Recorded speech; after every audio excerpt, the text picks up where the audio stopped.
on va reprendre donc ce deuxième atelier. On va le monter de façon un petit peu différente, dans le sens où notre intervenante doit partir après à 17 h pour pouvoir rentrer chez elle. Donc on va faire, là on fera l'intervention et les questions-réponses dans la foulée. Ce sera plus simple. Je voulais juste dire, on va pouvoir parler de l'hépatite B, de l'hépatite delta et ce qu'on fait en pratique. Je vais rebondir sur deux choses de l'atelier précédent. C'est juste pour parler d'un exemple de père dans le CARUT, par exemple, dont j'ai la responsabilité dans les Ardennes, à Charleville. On a un atelier, on travaille sur la prostitution et nous, on vient d'embaucher une paire ex-prostituée et on voit bien que la question de la prostitution, elle ne s'éclaire pas du tout de la même façon quand on doit travailler avec un père que quand on travaille avec des usagers de drogue. Et voilà, donc ça aussi, ça va nous forcer à réfléchir les choses. Et puis, par rapport à ce qu'on disait tout à l'heure, il y a maintenant avec l'hépatite B aussi toute la question de la vaccination et je pense qu'on va en reparler. Donc voilà. Moi, je suis très contente de pouvoir animer cet atelier à la place de Célie, que j'embrasse beaucoup, qui est chez elle et derrière son écran. Merci. Donc, je laisse la parole tout de suite à Françoise, comment on dit, faille bien Claire. Oui, j'ai vu au-dessus, pardon. Claire Delacqui, c'est ça? J'ai bon. Qui est infirmière et qui est responsable du programme Hépatez-moi à l'hôpital La Croix-Rousse à Lyon. Voilà, je vous laisse intervenir. Merci beaucoup. Merci beaucoup. Bonjour à tous. Donc je me présente Claire Delacqui. Donc je suis infirmière en fait au sein du programme d'éducation thérapeutique de l'hôpital de la Croix-Rousse à Lyon, au sein du programme Hépatez-moi, maladie chronique du foie. Donc tout d'abord, je voudrais remercier SOS Hépatite pour l'invitation, pour pouvoir justement échanger et vous présenter nous ce qu'on a pu monter au sein de l'hôpital de la Croix-Rousse. Et la coordination du programme, c'est le docteur Sylvie Raden, du coup, de l'hôpital de la Croix-Rousse qui s'en occupe. Alors, hop, donc voilà mes liens d'intérêt. Voilà. L'idée, donc, tout d'abord, c'était de reparler un peu de ce que c'était que l'éducation thérapeutique, refaire un bref topo là-dessus, l'historique de notre programme et la filière hépatite virale, notamment pour les hépatites B et delta, ce qu'on a monté sur l'hôpital de la Croix-Rousse, comment on le met en œuvre et nos projets.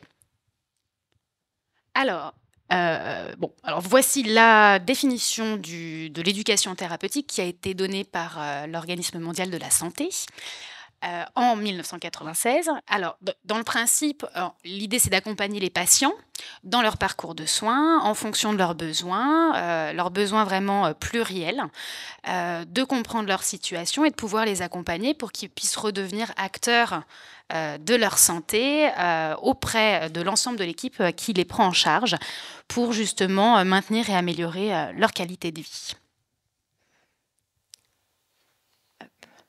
Alors, notre programme d'éducation thérapeutique a été initialement créé en 2011. On avait deux programmes qui ont été montés. Un programme, du coup, pour les hépatites virales, donc qui s'appelait Éducation thérapeutique du patient pour une meilleure gestion de la maladie et du traitement des hépatites B et C. On avait également un autre programme pour la transplantation.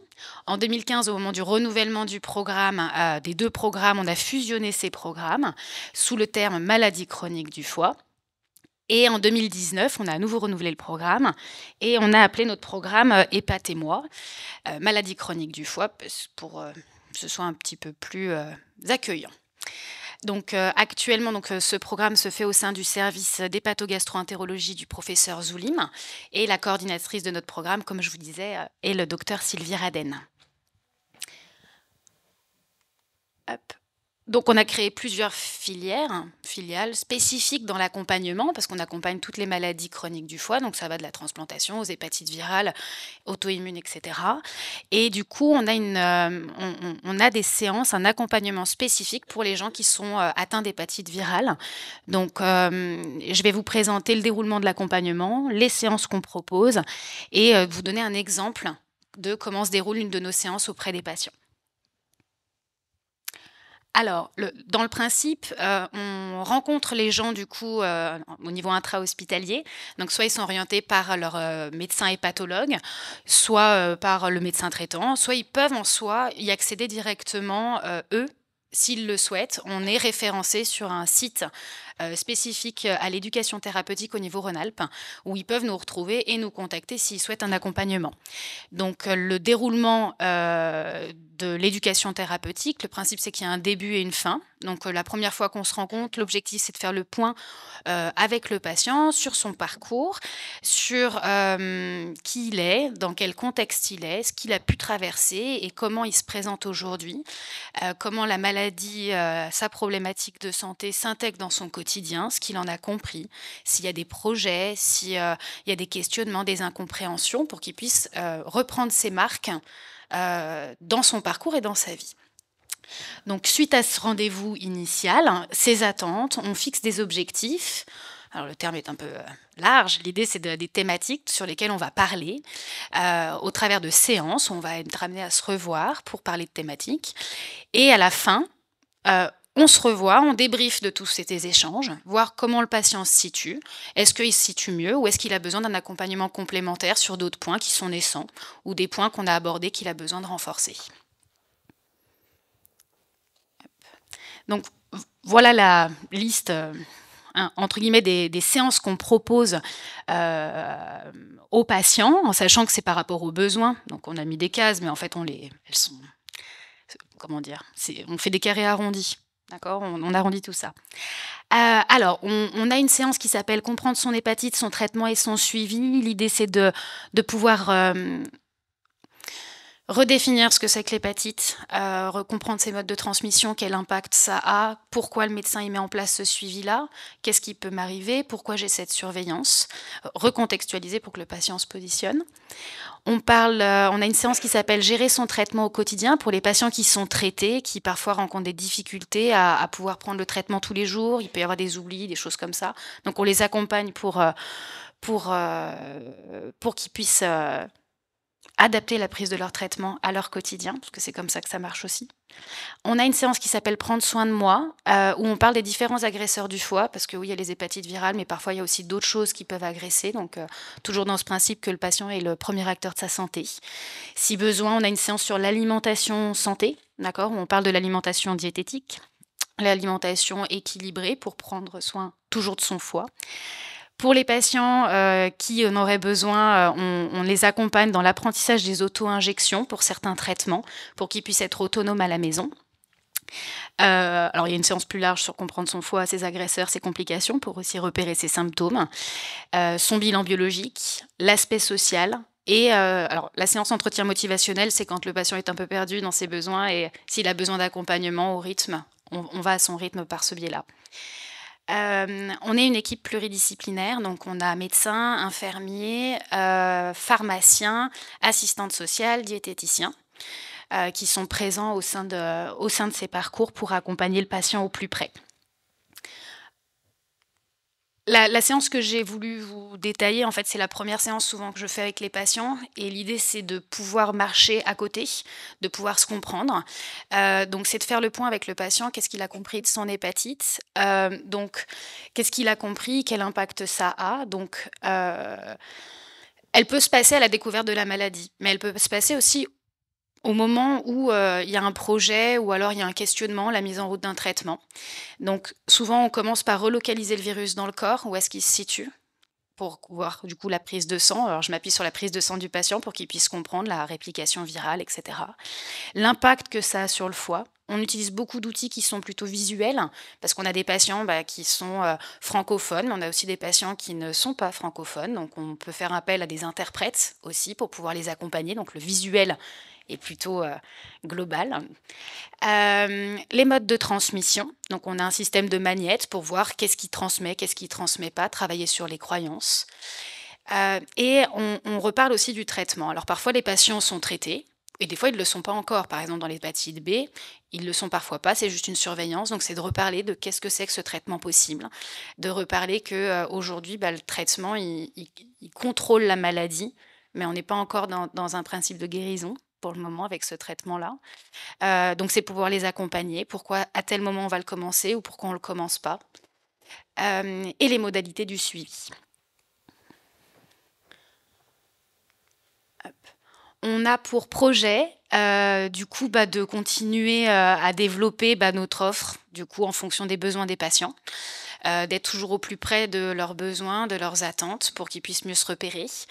On souhaiterait développer également on fait des séances individuelles, donc c'est le patient avec un professionnel. On aimerait développer le collectif. On rencontre quelques difficultés. Du coup, pour faire venir les gens en collectif, pour favoriser justement ces échanges entre pairs. Et on aimerait aussi développer les liens des différents acteurs qui existent justement pour accompagner les patients, que ce soit l'hôpital, oui, mais en fait, il y a tout le réseau de ville, les associations, etc. Et on veut renforcer ça parce que je pense qu'ensemble, on y arrive mieux. Voilà. Je vous remercie pour votre attention.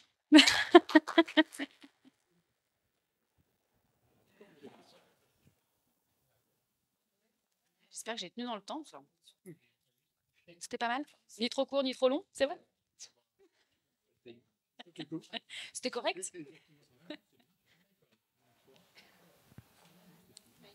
Des questions?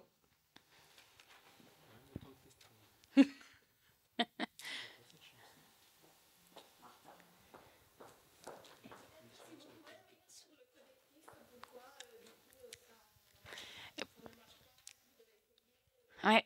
Alors, au niveau de notre programme, on a relancé les ateliers collectifs là sur l'année 2022 et on a essayé de réfléchir alors pour ces séances que j'ai présentées, ces thématiques, en fait, on faisait beaucoup de suivi individuel et on a repris l'ensemble des suivis qu'on avait pu faire en se disant: «Quels sont les besoins qui reviennent plus régulièrement?» pour essayer un peu de réfléchir à tout ça et qu'est-ce qui pourrait être complémentaire?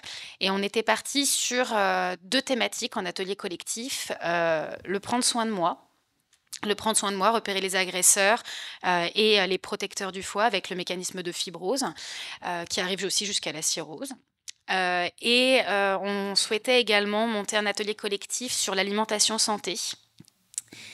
Et donc on a monté, on a invité, convié, inscrit des patients et le jour J, alors souvent c'est pas le jour J, en atelier on appelle 48 heures avant les patients pour revalider qu'ils reviennent bien, qu'ils vont bien se présenter et au final, dans les patients qui s'étaient inscrits, alors on leur avait pas dit, je le précise, que c'était un atelier exclusivement pour des gens qui étaient atteints d'hépatite virale. On leur avait dit que c'était pour tous les patients. D'accord, pour tout patient, parce que la difficulté qu'on peut rencontrer, c'est que certaines personnes ont c'est pas évident de dire j'ai une hépatite, de dire j'ai une hépatite, le regard de l'autre, comment je vais être acceptée, et en fait le 48 heures avant, il y en avait qui étaient partis en vacances, il y en avait qui avaient zappé, il y en avait qui avaient d'autres impératifs, et en fait c'était pas, ils sont pas venus. Ils sont pas venus. On a 2 patients qui sont venus. Mais du coup, on a fait le choix, à ce moment-là de le transformer en individuel, hein, parce qu'au niveau diététique, du coup, on allait être aussi un peu plus près de leurs besoins. Voilà. Donc, on a essayé de remonter un deuxième atelier là sur le deuxième semestre 2022 et on n'a pas eu d'inscription.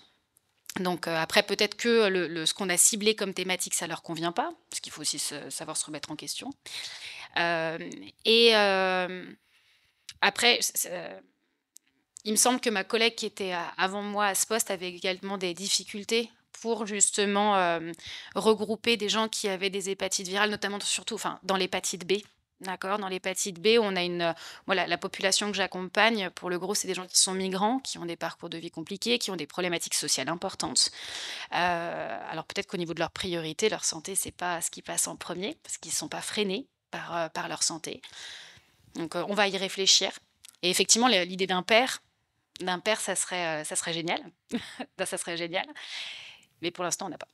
Dans une enquête qu'on avait faite à SOS Hépatite il y a quelques années, en interrogeant des patients porteurs d'hépatite B, on avait communiqué d'ailleurs là-dessus. De mémoire, c'est un patient sur 3 avouait ne pas en avoir parlé à sa famille proche et à son entourage. Et nous, on se retrouvait piégés avec la question de est-ce que vous êtes acteurs de la vaccination de votre entourage. Comment vous en sortez de ça, la question de la sexualité sur l'hépatite B? C'est des choses que vous abordez, ça coince, Non, alors on pose la question effectivement au niveau de la séance initiale de voir en fait si les proches ont été dépistés, de eux comment ils l'ont découvert, est-ce que les proches ont été dépistés ou pas, est-ce qu'il y a eu de la vaccination ou pas, parce que les gens sont quand même soucieux de protéger leurs proches. Après, le dire, c'est encore autre chose. Et on parle de la vaccination, de l'intérêt de faire le dépistage, la vaccination, etc.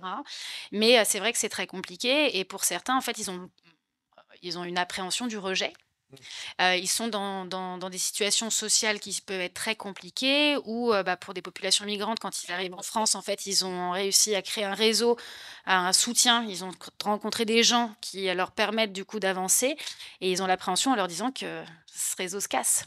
Ouais. Donc, ce lien social se casse, qui est le jugement, et du coup, c'est très compliqué. Donc après, la vaccination, de toute façon, on en parle et on fait la promotion de la vaccination. On en parle au moment des modes de transmission pour voir justement comment ils sont contaminés, si les proches ont été dépistés.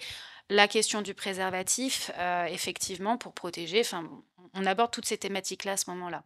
Et les leviers qui pourraient faire qu'ils arrivent à en parler, ça, on les a pas.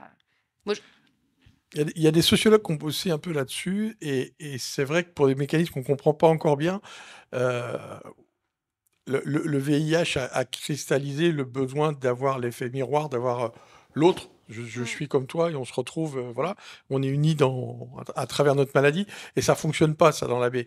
Et il y a des sociologues qui ont dit c'est parce qu'il n'y a pas la mort qui est présente, c'est la mort imminente qui rapproche les gens dans le VIH, c'est ça qui a fait cristalliser les choses. Et dans la baie, c'est péjoratif, hein, mais tellement dilué, la mort elle est loin, ou les complications sont loin, et c'est pour ça que ça ne matche pas. Et puis sont arrivés aussi toute la problématique stigmatisante du lien avec la migration, où moi je vois dans l'Est de la France, c'est essentiellement des gens qui viennent d'Italie, du sud de l'Italie, qu'on retrouve. Donc il y a forcément des origines ethniques, quoi. Il se passe quelque chose de ce côté-là. Et du coup, de mettre ces gens-là autour d'une table, c'est beaucoup plus compliqué qu'on l'a eu dans l'hépatite C ou dans le VIH, visiblement. Et pour rebondir aussi à ce que vous disiez par rapport au VIH, alors déjà de base, en fait, la maladie ne définit pas une personne. Ça, c'est la base. Et quelqu'un a une maladie, mais n'est pas une maladie. Enfin, c'est quelque chose qui me tient à cœur. Mais c'est quelque chose qui, par contre, peut impacter notre vie au quotidien, qu'on soit bien d'accord. Et qui permet à un migrant de pouvoir rester en France éventuellement. Alors, il y a la question effectivement de ça, enfin, il y a la question qui peut se poser, mais ils ont des problématiques parfois, ou même, enfin, moi j'accompagne aussi beaucoup de jeunes, et en fait, les jeunes, leur priorité, c'est pas ça. La maladie ne les freine pas. Ils n'ont pas de symptômes. Ils n'ont pas de symptômes, et même quand ils sont sous traitement, qu'on surveille qu'on leur fait un bilan biologique pour surveiller l'hépatite, etc., qu'on voit que la charge virale, ça réplique. On se pose la question de l'observance aussi. Et c'est compliqué de leur faire comprendre que ça peut évoluer, qu'effectivement, c'est peut-être pas la cirrhose qu'on va appréhender dans l'immédiat, que les choses vont pas se passer du jour au lendemain, mais qu'il y a un risque de cancer, que l'idée c'est de pouvoir maintenir ce suivi, d'essayer de trouver les leviers, les freins. L'objectif de la première séance, c'est de repérer aussi ça. Quels sont les freins, quelles sont les priorités du patient, pour comprendre dans quelle situation il se présente à nous. Et du coup, comprendre, s'il n'a pas, je sais pas de papier ou pas de logement, il va d'abord traiter ça avant de traiter sa maladie. Alors, qui c'est qui vous les envoie? C'est le médecin qui dit je vais en mettre un en route sous traitement, et comme on a pu voir dans certains CHU, vous commencez pas tant le traitement tant que vous n'avez pas vu l'infirmière d'éducation thérapeutique. Je vous donnerai pas l'ordonnance. Ah. C'est un peu la baïonnette, quoi. Est-ce que ça peut être des gens de la ville, des médecins de ville qui vous envoient des patients? Est-ce que c'est les malades eux-mêmes? Comment on arrive à vous rencontrer? Alors, notre programme, il est ouvert, il n'est pas cloisonné en fait. Quelqu'un de l'extérieur qui n'est pas du tout suivi au sein des hospices civils de Lyon peut nous contacter et avoir un suivi.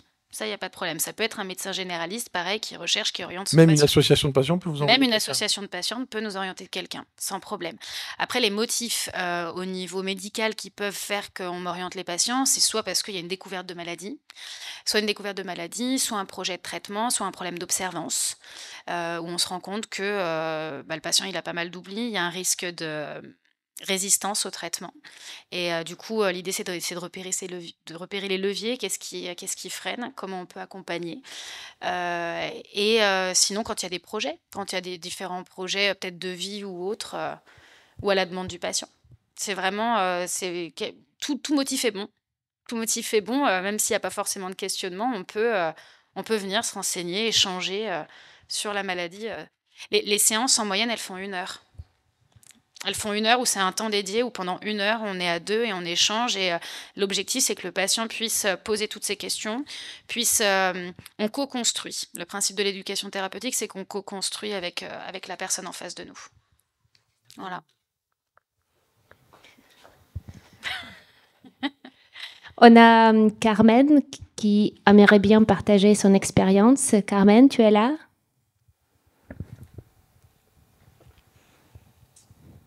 Les tables bougent.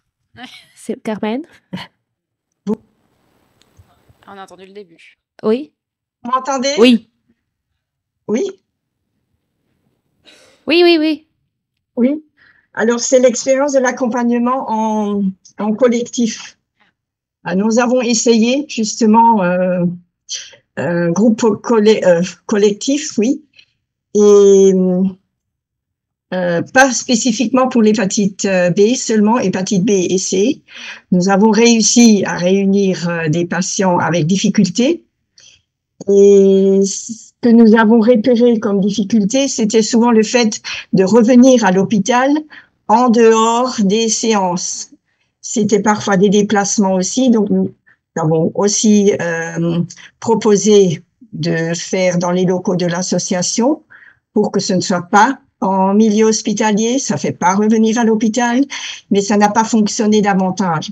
Par contre, le peu de fois où nous avons pu le réaliser, le bénéfice était très positif parce que l'infirmière d'éducation thérapeutique qui, elle, le proposait pendant les séances individuelles, cette séance de groupe pour les adhésions, elle avait demandé, donc, en ayant informé les patients, de pouvoir y assister, mais en retrait, en observateur, parce qu'elle voulait voir si les personnes arrivaient à exprimer autre chose que ce qu'elles expriment dans les ateliers, enfin, dans l'entretien individuel. Donc, il n'y avait pas de thème précis. C'était sous la forme de jeu de loi que SOS Hépatite connaît. C'est-à-dire, quand on arrivait sur certaines cases de couleurs, on tirait une question de couleur, mais c'était sur tous les sujets. Alimentation, hygiène de vie, sur la maladie, sur hépatite C, hépatite B, vaccination. Mais c'était surtout une mise en introduction, je dirais, aux échanges. Et effectivement, au bout d'un moment, les patients, ils commençaient à discuter entre eux de leurs problématiques et plus librement en rentrant, c'était pas hors sujet, mais en échangeant entre leurs difficultés. Après les séances, on a donc posé la question à l'infirmière si effectivement les patients ont pu exprimer autre chose que durant les séances. Et oui, elle a été très étonnée qu'un des patients qu'elle suivait depuis longtemps en individuel est arrivé à parler de son addiction. Il avait une addiction à l'alcool qui était abordée dans les séances. Il en avait conscience, il entendait ce que l'infirmière disait, il en parlait. Mais là, il s'est comme tout d'un coup lâché. Il a parlé de comment il gérait son addiction dans sa vie de tous les jours. C'est-à-dire par rapport, on l'a très bien compris, enfin, il a exprimé que c'était son lien social. Il ne buvait pas, sauf quand il rencontrait ses amis, puisque c'était avec ça qu'il se rencontrait.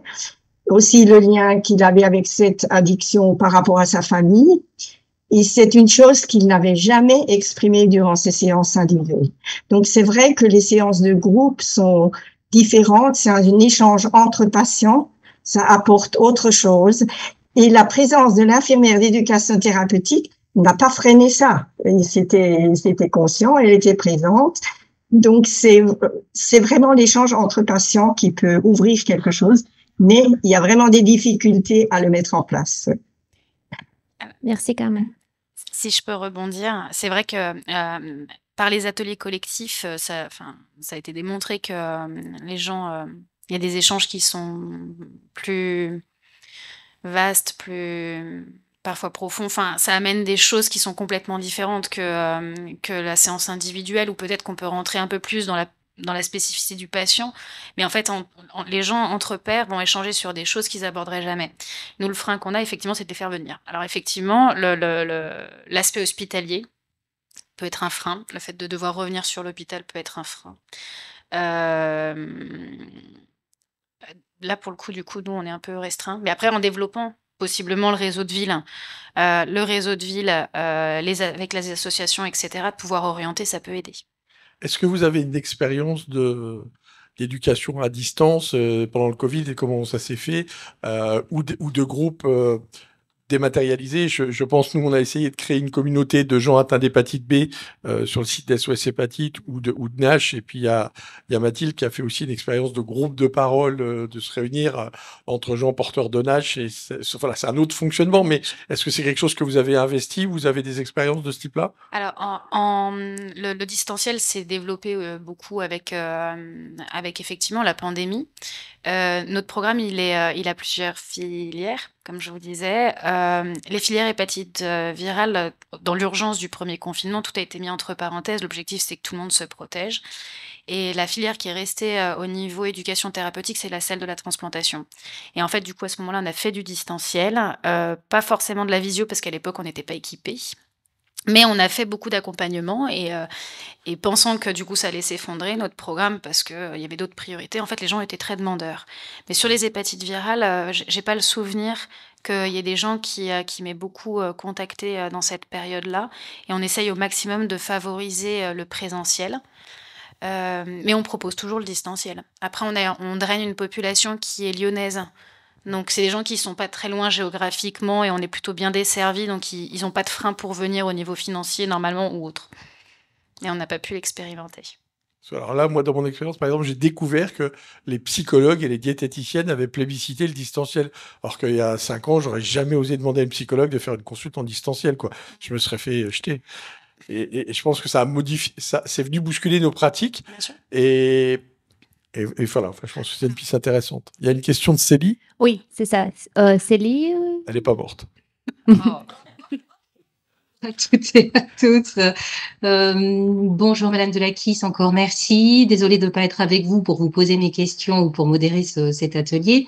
Alors vous savez que on tient fortement à ce que chaque service des pathologies offre un accompagnement spécialisé aux personnes vivant avec l'hépatite B. Votre programme, je vous dis bravo. Et est-ce que, en termes de mutualisation, est-ce que quelque chose est possible? Déjà avec nous, association de patients, mais ça, on ne manquera pas de revenir vers vous. Mais avec les autres centres experts, qu'est-ce qui existe déjà? Est-ce que vous avez déjà eu des sollicitations et qu'est-ce qu'il est possible de faire pour être plus proactif? Bien sûr. Alors, dans l'ensemble, j'accompagne beaucoup de patients qui sont suivis sur l'hôpital de la Croix-Rousse dans le service d'hépato-gastro-entérologie de Monsieur Zoulim.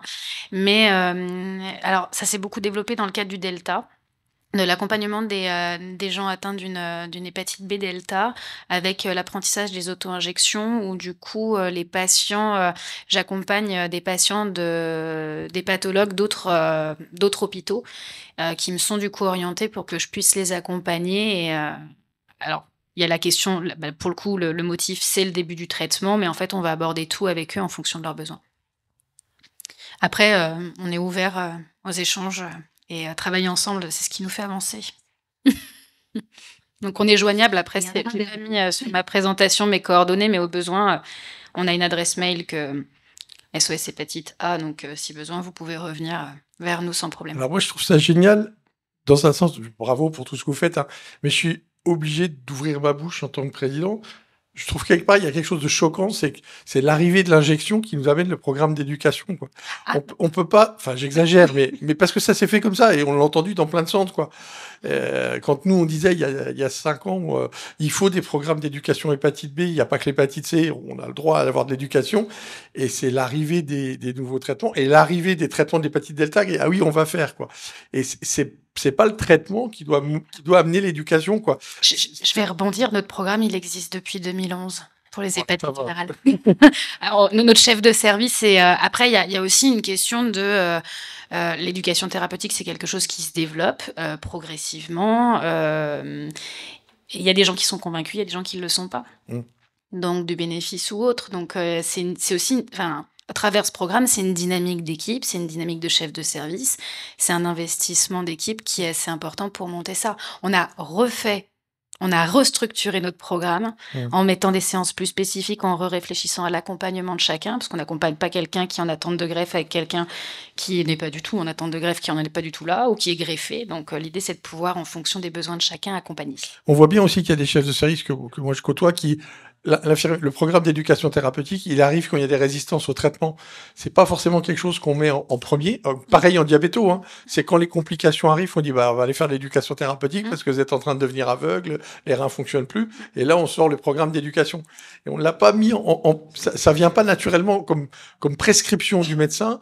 Et c'est la résistance. Et c'est Philippe Sony qui avait montré qu'il y avait un tiers des patients qui prenaient pas leur traitement correctement en termes de compliance et qui disait mais les programmes d'éducation, faut pas attendre l'échec quoi. Il faut avant faire de l'éducation thérapeutique pour expliquer l'importance de la compliance. Mais on n'a pas encore j'ai l'impression qu'on n'a pas encore ce mécanisme-là partout en tout cas. Oui, partout. Moi je sais que du coup j'ai la chance d'être dans un service où les médecins sont convaincus de ça et après ils orientent, ils proposent et après c'est le patient. Il est acteur de sa santé et en fait tant qu'il a pas, il faut qu'il fasse aussi cette démarche-là. Il peut être orienté. Moi je rencontre des patients la première fois et que je revois plus parce qu'ils me disent bah non pour le moment j'ai d'autres priorités, c'est pas ma priorité, je me sens bien, même s'ils ont des biais dans leur compréhension etc. Du coup je leur laisse mes coordonnées et je suis disponible. Ils peuvent m'appeler, m'envoyer un mail, repasser. La porte est ouverte. Super. Alors moi, j'ai pas de questions, mais en fait, je voudrais rebondir parce que Lyon, quand même, a été assez proactif dans l'éducation thérapeutique, hein, à l'ère de Monsieur Trépeau. Effectivement, la Maison du Patient s'est ouverte en 2007, a monté un programme d'éducation thérapeutique tout virus confondu. On a accompagné beaucoup de personnes. Hein. Donc Claire ne fait que travailler dans la poursuite de toutes ces actions qui ont été menées en amont. Mais pour que tout le monde comprenne bien, et c'est une façon de remercier d'ailleurs Christian Trépeau de loin, c'est que c'était le seul service de gastro en France qui, sur Lyon, avait accueilli les patients VIH à la grande époque où les gens mouraient. Et la porte leur avait été ouverte par Christian Trépeau. Il avait compris les virus VIH et je pense que ça a modifié complètement une équipe, quoi. Et l'éducation thérapeutique, elle s'est posée là et c'est dans l'ADN même de toute l'équipe voilà, que ce soit Fabien ou voilà, tout le monde là, quoi. L'éducation thérapeutique, en fait, c'est un accompagnement avant tout. C'est un grand terme qui a été posé, qu'il a fallu institutionnaliser, etc. Mais en fait, c'est un accompagnement. On fait tous de l'éducation à la santé. Du moment où on est à l'écoute, on est dans l'accompagnement. Et l'objectif aujourd'hui, c'est d'essayer d'intégrer au maximum la prise en charge de la maladie ou les traitements au quotidien du patient plutôt que l'inverse. D'adapter le quotidien à la prise en charge, parce que ça marche moins bien. Vous connaissez les financements de votre... Oui. C'est bien.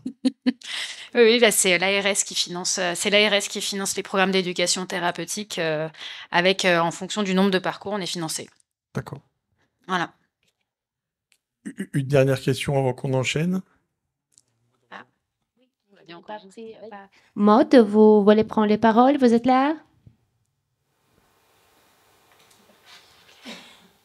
Oui. Maud? Allô? Oui. Allez-y, on vous entend. Oui, super. Oui, c'était juste pour intervenir justement sur votre commentaire, docteur Mélin, sur l'éducation thérapeutique qui intervient que quand il y a le traitement. En fait, je rejoins tout à fait ma collègue. C'est d'autant plus important dans les pathologies où il n'y a pas forcément de traitement. Je parle de l'hépatite B notamment. Notre accompagnement à nous aussi, donc au service expert de lutte contre les hépatites virales, on a un programme d'éducation thérapeutique et on a un module vraiment spécifique sur le VHB parce qu'on a beaucoup de patients qui ne comprennent pas, à juste titre, hein, des fois, pourquoi est-ce qu'on a une maladie qu'on ne peut pas traiter d'emblée, en fait. Donc l'accompagnement est d'autant plus important s'il n'y a pas de mise en route d'un soin au sens thérapeutique du terme et qu'il n'y a qu'une surveillance. Parce que pour le patient, il ne comprend pas ses bilans tous les 3 mois, ses échographies tous les 6 mois. Donc il y a vraiment tout un accompagnement main dans la main à faire pour pas qu'il y ait de perdu de vue, puisqu'on sait très bien qu'on peut basculer d'un stade à un autre, hein, dans le VHB et qu'un traitement peut être utile au cours en fait du suivi et pas forcément dès le début du suivi. Donc c'est vrai qu'on veille beaucoup à ça. Idem, vous parliez tout à l'heure des RVS12 dans l'hépatite C. Alors, je sais que c'est hépatite B, hépatite D là dont on parle, hein, mais pour que cette RVS12 soit efficiente et efficace. Là aussi, l'éducation thérapeutique est importante pour bien signifier aux patients, comme on disait à plusieurs reprises, qu'on a guéri l'infection, mais pas la maladie du foie. Donc pour tout cela, on a vraiment un accompagnement, on va dire, chronique, hein, pas forcément médical, mais infirmier, ou parfois les deux, quand il y a d'autres choses qui apparaissent, hein, des nouveaux éléments qui apparaissent, des recontaminations. Donc je pense qu'on ne peut pas parler de micro ou macro-élimination sans cet accompagnement par le TP, en amont ou en aval des traitements. Voilà, c'était juste pour corroborer un peu ce que disait Madame Delakis. Et puis je pense qu'on est à l'aube, mais je pense que demain, il y aura des accompagnements pour les patients porteurs chroniques inactifs ou ces patients dont on ne sait pas encore, sont pas malades. Mais j'utilise volontairement plus le mot de porteur sain qu'on a décrié à SOS Hépatite en disant que c'était dramatique. Mais on voit bien que là aussi, les associations de patients ont leur place. Quand on attrape comme ça sur le net la question, etc., de ramener les gens dans le suivi. Et je pense que l'accompagnement, il peut aussi être complètement associatif à condition d'avoir des militants bien formés qui répondent pas à côté de la plaque. Même le terme inactif. Le terme inactif, quand on l'entend, il pose pas de problème. C'est inactif. Pas besoin de suivi. Non, mais ça questionne. Enfin, non, mais les mots sont importants et en fait, le patient, il le prend brut. Donc, voilà. Je vous remercie. Un grand merci.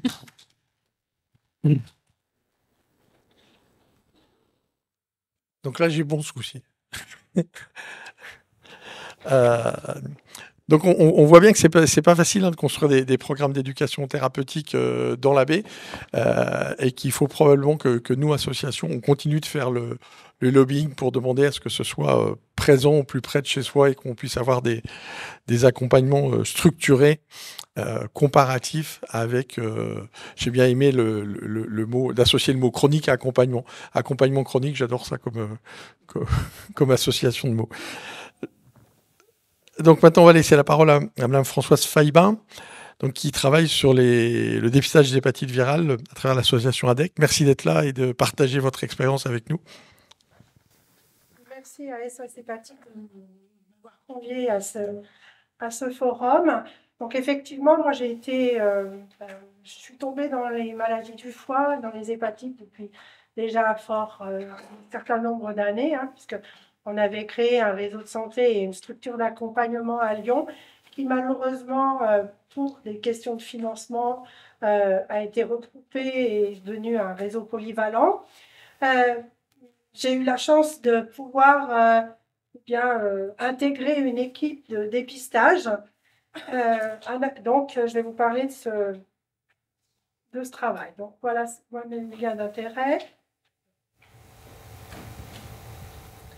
Donc, l'ADEC, c'est une association qui a été créée en 1996 par le professeur Christian Trépeau pour l'étude de l'hépatite C dans les populations précaires et migrantes, voir un petit peu la prévalence de ce virus au sein de ces populations.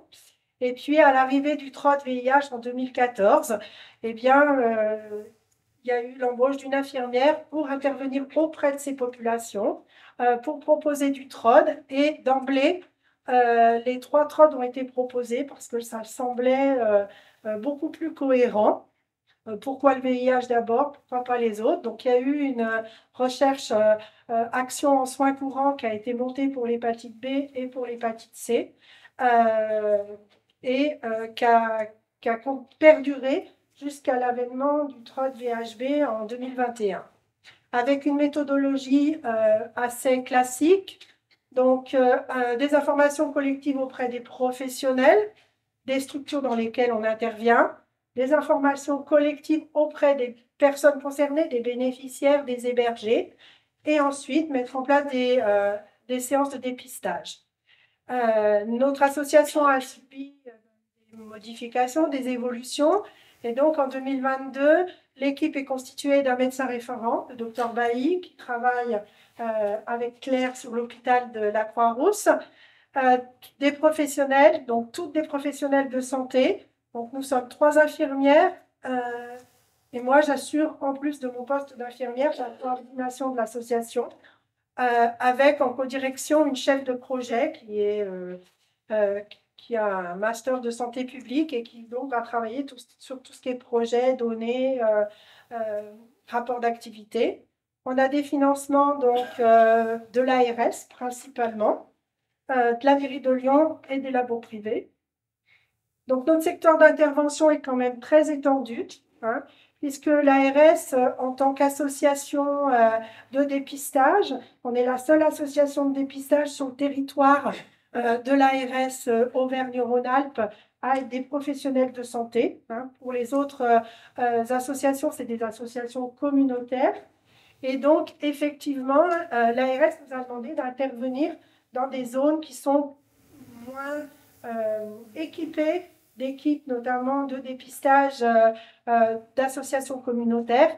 Donc, notre intervention va de Bourg-en-Bresse, donc au nord de Lyon, dans l'Ain, Villefranche au nord de Lyon, dans le Rhône, et puis on va sur le nord-Isère. Donc, l'Isère, on se le partage avec un réseau de santé Prométhée qui fait le même travail que nous, mais plus sur Savoie, Isère, Grenoble.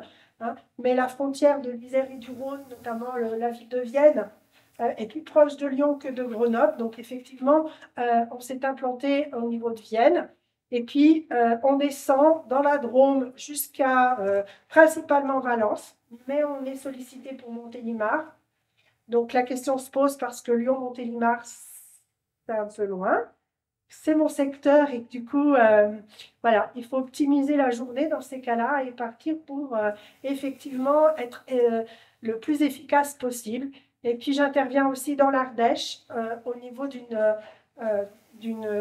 petite ville au bord du Rhône. Nos lieux d'intervention sont assez diversifiés. Hein. Jérémy, tout à l'heure, disait qu'il avait 46 structures. Nous, on est à peu près entre 52 et 60 structures pour 3 infirmières, hein, 2,7 équivalents temps plein, parce que moi, j'ai quand même un petit temps de coordination. Donc, c'est vrai qu'on va principalement dans des structures donc, de populations migrantes et précaires, hein, donc des accueils de jour, des foyers de jeunes travailleurs, les CADA et toutes les structures qui accueillent des demandeurs d'asile, dans les centres de distribution alimentaire des Restos du Cœur, où finalement, ça a été la naissance de notre projet, hein, parce que les Restos du Cœur étaient d'emblée partants pour mettre en place ces permanences, et ça perdure jusqu'à maintenant. On intervient aussi dans des APA, CARUD et dans des centres de planification, dans des centres de santé solidaire et dans les foyers tels que Emmaüs, Croix-Rouge, Foyer Notre-Dame des Sans-Abri, Armée du Salut. Alors, les stratégies de mise en place dans notre structure, c'est d'être au plus près des populations concernées par nos actions. Donc, là, les verts, nous, on n'a pas d'espace d'accueil pour la personne. Hein. Donc, on a des valises à roulettes, des véhicules personnels, parce qu'on n'a pas de financement pour nous financer des véhicules professionnels. Bon, rassurez-vous, on est indemnisé, hein, mais c'est 1200 km par mois. Pour ma part, c'est 1200 km par mois à 0,7%. Donc, effectivement, le véhicule, il s'use vite, donc il faut le changer. Enfin, voilà, ça demande quand même un investissement. Donc, là, les verts dans leur lieu de vie, parce que c'est important. C'est là où on les capte. C'est là où ils ont une certaine... qui vont se poser, hein, ou dans des lieux familiers, tels que l'accueil de jour, les distributions alimentaires, hein, pour les personnes qui n'ont pas de lieu de vie. Hein, parce que ça nous arrive notamment dans les accueils de jour à Tournon-sur-Rhône. C'est un accueil de jour de saisonniers qui vivent dans des squats, qui vivent sous des ponts, qui vivent dans leurs camions. Donc, effectivement, là, ils viennent se doucher, ils viennent manger, et donc c'est là qu'on arrive à les capter. Ensuite, c'est proposer des outils de dépistage faciles et accessibles à tous, parce que vous comprendrez bien que dans notre population, on a beaucoup de gens qui n'ont pas de droit ouvert. Hein. Effectivement, les demandeurs d'asile, quand ils arrivent sur le territoire, quand on les rencontre en centre de santé où ils ont leur consultation de primo-arrivants, notamment à Valence, parce que la consultation primo-arrivant à Valence fonctionne bien, contrairement à Lyon, où elle ne fonctionne pas. Eh bien, effectivement, ces gens-là, on va les capter, nous, d'emblée, mais leurs droits sociaux, ils les auront que bien plus tard, hein, parce qu'il faut savoir que la loi française, maintenant, demande à ce que la personne ait 3 mois de résidence en France pour pouvoir déposer un dossier pour avoir une ouverture de droits sociaux. Donc, ils ont des droits, des fois, au bout de 4 mois et demi, 5 mois, voire 6 mois, en fonction des CPAM qui traitent les dossiers. Donc, des outils qui sont faciles d'accès, des TROD, des buvards et un fibroscan. Alors, contrairement à certaines équipes, nous, on partage nos fibroscans portatifs entre l'hôpital, la prison, certains XAPA. Donc, on a une gestion d'aller chercher le fibroscan à l'hôpital en consultation quand il est présent. Hein, voilà, quand il ne faut pas aller le chercher dans la voiture du médecin qui s'en est servi la semaine d'avant, ce qui m'est arrivé la semaine dernière. Donc, ça complique un peu les choses. Voilà, mais effectivement, on n'a pas de moyens. Hein, l'ARS ne nous a encore pas donné de moyens pour avoir un fibroscan pour l'ADEC. Ensuite, c'est travailler en partenariat pour faciliter le parcours de soins. Donc, effectivement, on va travailler avec les professionnels des structures dans lesquelles nous intervenons, parce que dépister, c'est bien, mais après, derrière, si on ne peut rien en faire, si on ne peut rien faire avec la personne, ou si la personne, par exemple, dans les CADA, dans les UDA, qui sont des hébergements d'urgence, c'est des personnes qui vont rester là, mais qui, peut-être demain, vont partir sur un secteur, un territoire différent. Et là, effectivement, avec l'accord du patient, bien sûr, hein, c'est évident qu'on travaille toujours avec l'accord du patient. Eh bien, si on dépiste une hépatite B, notamment l'hépatite B, parce que d'abord, la prévalence de l'hépatite B dans nos populations est beaucoup plus importante que les autres virus. Et puis, effectivement, l'intérêt, c'est de faire en sorte que la personne elle puisse rester sur le territoire dans lequel on l'a dépistée, pour qu'on puisse après travailler sur un parcours de soins. Parce qu'effectivement, ça nous arrive de dépister, et puis le lendemain, on apprend que la personne elle est partie dans un secteur où il y a un hôpital à 200 km, qui n'aura pas de prise en charge. Donc là, éthiquement, moi, infirmière, ça me pose question. Pourquoi le dépister si on ne peut rien faire après derrière? Donc, accompagner, oui, mais dans de bonnes conditions. Ensuite, on va travailler avec les CJ locaux. Et là, on a vraiment une disparité énorme parce que vous comprendrez bien qu'entre les CJ de Lyon qui sont débordés, qui ne font quasi pas dehors les murs parce qu'il y a des tensions à l'hôpital et que les professionnels sont en tension. Et puis, certains CJ comme le CJ de Valence. Alors, Valence, c'est une ville parfaite, on va dire, parce qu'effectivement, on a des centres de santé qui font des consultations primo-arrivants pour lesquelles on peut dépister les personnes. On a le CJ qui se déplace quasi à toutes mes permanences de dépistage et qui, du coup, vont piquer le bilan, la sérologie de confirmation lorsqu'on a un TROD positif, qui va piquer de façon systématique la charge virale, le bilan complet. C'est-à-dire qu'effectivement, on ne va pas juste faire la sérologie de confirmation, mais là, il y a un bilan complet qui est fait. L'hépatite delta est recherchée, la charge virale, les antigènes anti-HBE et tout ça, et aussi tout le bilan hépatique complet pour que la personne ensuite derrière puisse avoir une consultation avec un hépatologue le plus rapidement possible. Donc ça, c'est une chance parce que ce n'est pas tous les CJ qui le font. Et puis, dans le cadre de l'hépatite B, du 3B négatif, eh bien, on va faire une recherche systématique, bien sûr, toujours avec l'accord de la personne. On va refaire une recherche systématique des anticorps pour proposer la vaccination. Et on rend les résultats les 15 jours après, puis on a une redondance de nos permanences à Valence tous les 15 jours. On rend les résultats de toutes les prises de sang qu'on a faites et on initie la vaccination avec une programmation, avec un schéma de vaccination court, rapide. On initie la vaccination le jour de le rendu des résultats et on programme les 2 autres vaccinations pour que le centre de santé puisse faire les vaccinations. Voilà. Et bien sûr, on travaille avec les services hospitaliers spécialisés, que ce soit les pathos, les maladies infectieuses, les PASS, donc sur l'ensemble du territoire dans lequel on intervient. Donc effectivement, en amont de mettre en place une permanence au niveau d'une commune, d'une ville ou d'un territoire, eh bien, on va en fait créer le lien, créer les partenariats, parce que sans ça, on ne dépiste pas. Et puis ensuite, c'est mettre un accompagnement personnalisé, parce que ces gens, ils ont besoin d'être accompagnés. Donc cet accompagnement, il va avec un interprétariat, parce que dans 90% des personnes qu'on va dépister positives à l'hépatite B, ben, c'est 90% des gens qui ne parlent pas le français. Donc la barrière de la langue, elle est énorme dans les représentations, dans la compréhension de ce qu'on va dire, de ce que la personne va comprendre aussi. Donc on fait toujours appel à un interprétariat. Donc voilà, donc là on va essayer de se débrouiller parce qu'en 2000, là on vient d'apprendre que le numéro qu'on avait par la DGS, eh bien nous supprime notre ligne d'interprétariat. Donc là on va monter au credo de notre ARS pour leur demander un budget pour avoir de l'interprétariat, parce que sans interprétariat, moi j'arrête de travailler, ça sert à rien. Voilà. Ensuite, on fait un accompagnement physique aux consultations pour certaines personnes, et ça c'est vraiment très personnalisé. Quand on sent qu'il y a un lien qui a été créé, et que ce lien, il doit pouvoir se passer. C'est un peu le flambeau qu'on va passer à des collègues hospitalières. Donc effectivement, moi je travaille quand même beaucoup avec Claire, parce qu'effectivement c'est important qu'il y ait ce sentiment de confiance qui s'établit. C'est-à-dire qu'effectivement, on est un petit peu le pourvoyeur de la confiance et on confie la personne à une autre personne en qui on a confiance. Et ça, c'est essentiel si on veut qu'après, derrière, ça perdure. Et si on veut aussi que la personne se prenne en charge.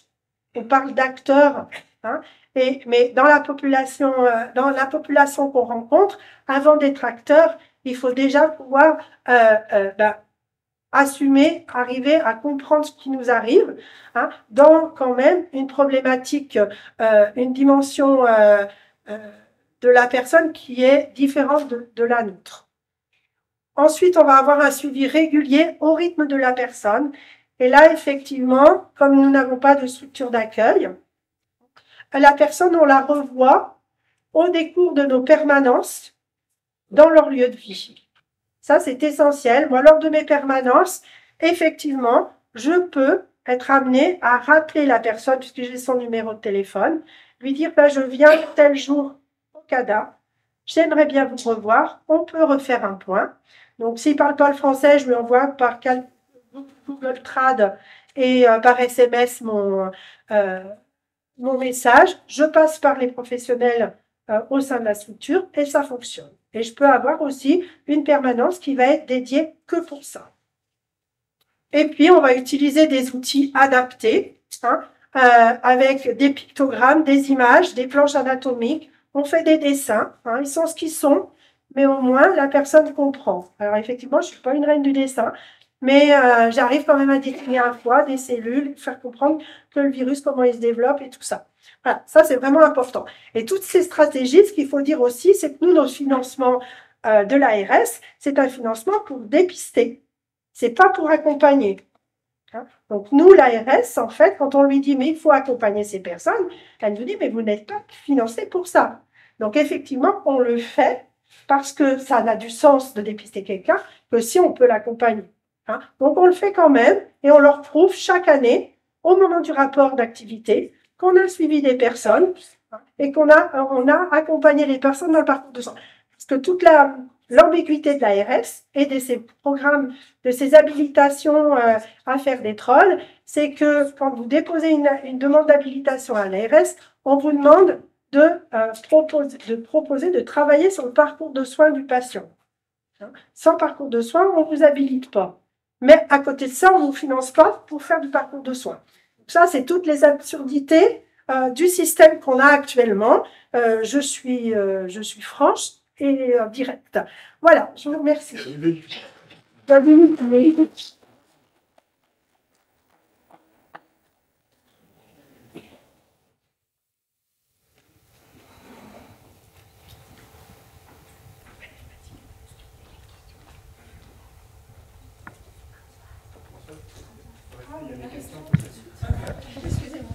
Il y a des questions dans la salle?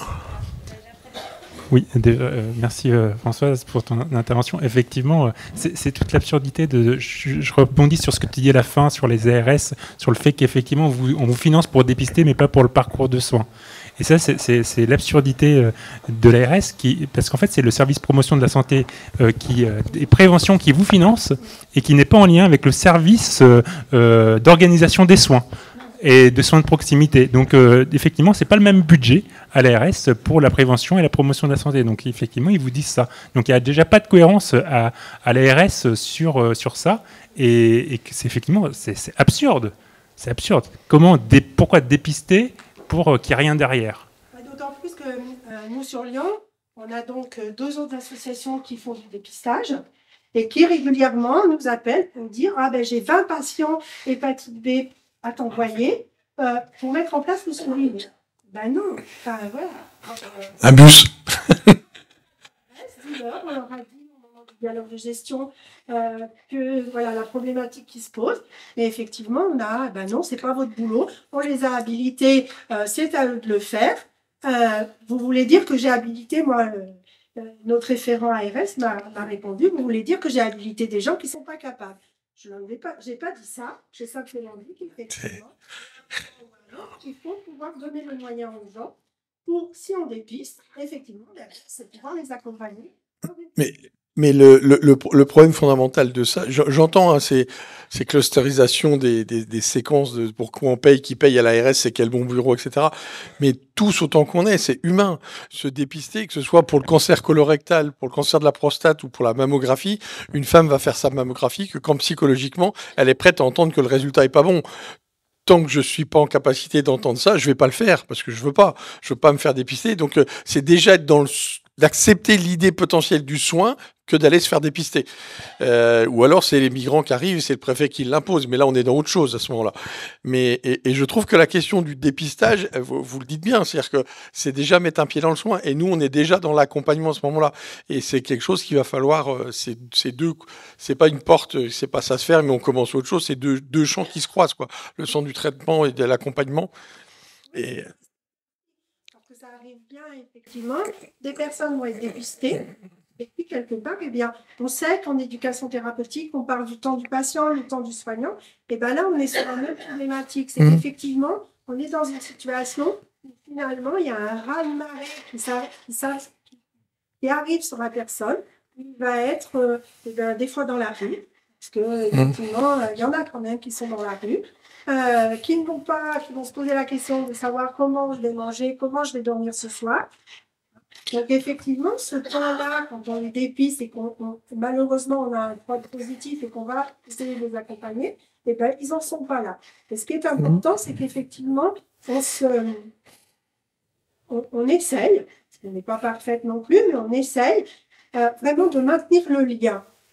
Après, derrière, effectivement, il y a des personnes qui vont arriver dans un parcours de soins plus rapidement que d'autres parce que c'est eux qui le veulent. Mais effectivement, je crois que ça, c'est aussi important hein, parce que nous, en tant que soignantes, on a toujours des envies pour le patient, mais qui ne sont pas forcément celles du patient. Et ça, effectivement, hein, c'est au décours d'une expérience qu'on s'en rend compte, et ça, c'est vraiment important. Et ces personnes qui arrivent chez nous, qui sont, on va dire, sans papier, hein, parce qu'au départ, ils sont sans papier, ils sont sans logement, ils sont sans aide alimentaire, eh bien, effectivement, il faut aussi déjà faire qu'ils puissent un petit peu s'asseoir et prendre racine sur ce qui leur arrive. Et respecter ce temps-là,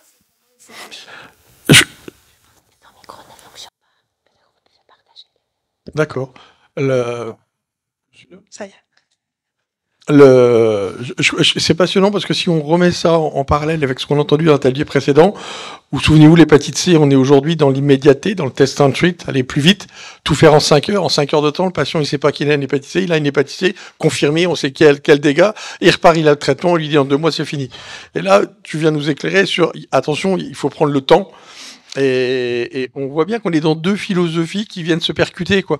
Où à un moment, dans l'hépatite C, on a les moyens de pouvoir aller plus vite. Et toi, tu nous dis, faut prendre le temps, faut respecter le patient. Parce qu'il y a des moments, j'entends bien, il vient en disant, où est-ce que je dors ce soir, j'ai pas à manger. Et on lui répond, tiens, t'as une hépatite B. C'est pas ça que je voulais entendre, quoi. Et votre boulot, c'est de redonner du sens à l'annonce de ce diagnostic pour en faire quelque chose. Oui, parce que n'importe comment, s'il a une hépatite B, alors je vais rebondir sur l'hépatite C. Cette hépatite C, elle n'est pas d'hier. Non. Ni l'hépatite B. Donc effectivement, on n'est pas à 1 mois, 2 mois près. Moi, ce qui est important là, c'est vraiment de maintenir ce lien, de créer ce lien de confiance et de le maintenir. C'est vraiment ça qui est important. Et on arrivera au traitement. Donc, sur certaines populations, on mettra peut-être un petit peu plus de temps. Donc, le test and treat, oui.